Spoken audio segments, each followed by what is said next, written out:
ఓం శ్రీ గణేశాయ నమః. శ్రీ గురుభ్యో నమః. శ్రీమాత్రే నమః. శివానంద లహరి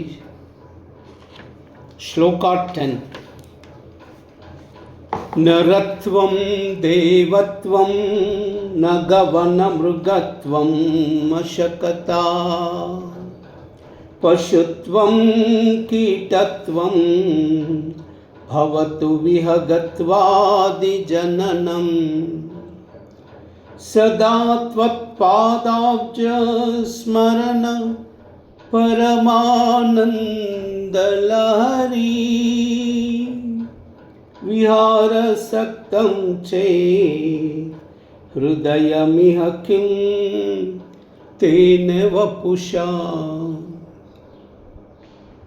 నరత్వం దేవత్వం నగవన మృగత్వం మశకతా పశుత్వం కీటత్వం భవతు విహగత్వాదిజననం సదా తత్పాదాబ్జ స్మరణ పరమానందలహరి విహారసక్తం చే హృదయమిహ కిం తేన వపుషా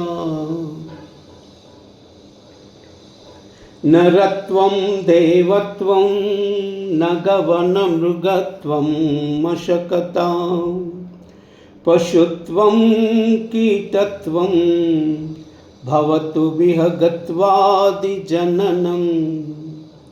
సదా తత్పాదాబ్జ స్మరణ పరమానందలహరి విహారసక్తం చే హృదయమిహ కిం తేన వపుషా.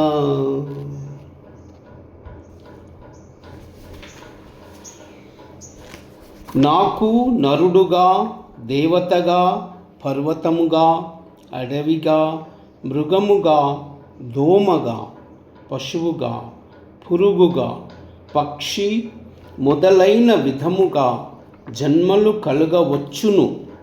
నేను ఏ రూపము జన్మించినా ఓ శివా, నా హృదయము ఎల్లప్పుడూ నీ పాదపద్మములను స్మరించడం వల్ల కలిగే మహా ఆనంద ప్రవాహములో ఓలలాడుతూ ఉంటే నాకు పైన చెప్పిన వాటిలో ఏ జన్మ లభిస్తే మాత్రము ఏమి నష్టము కలుగుతుంది?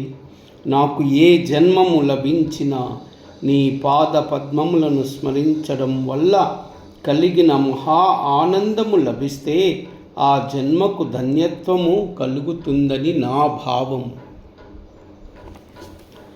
నరత్వం దేవత్వం నగవన మృగత్వం మశకతా పశుత్వం కీటత్వం భవతు విహగత్వాదిజననం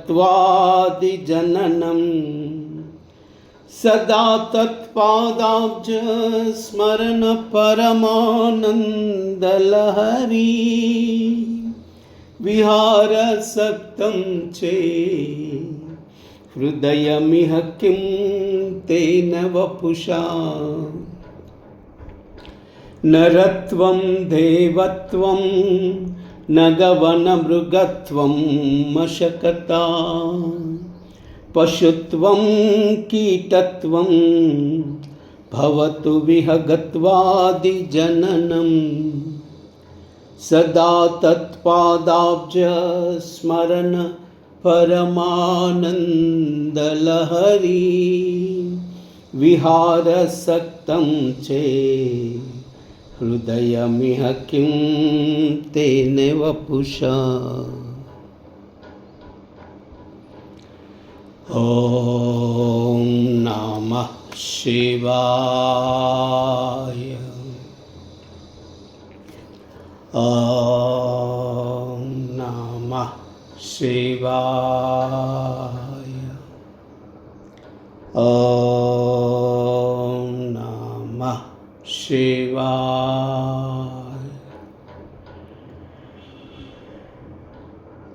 సర్వమంగళ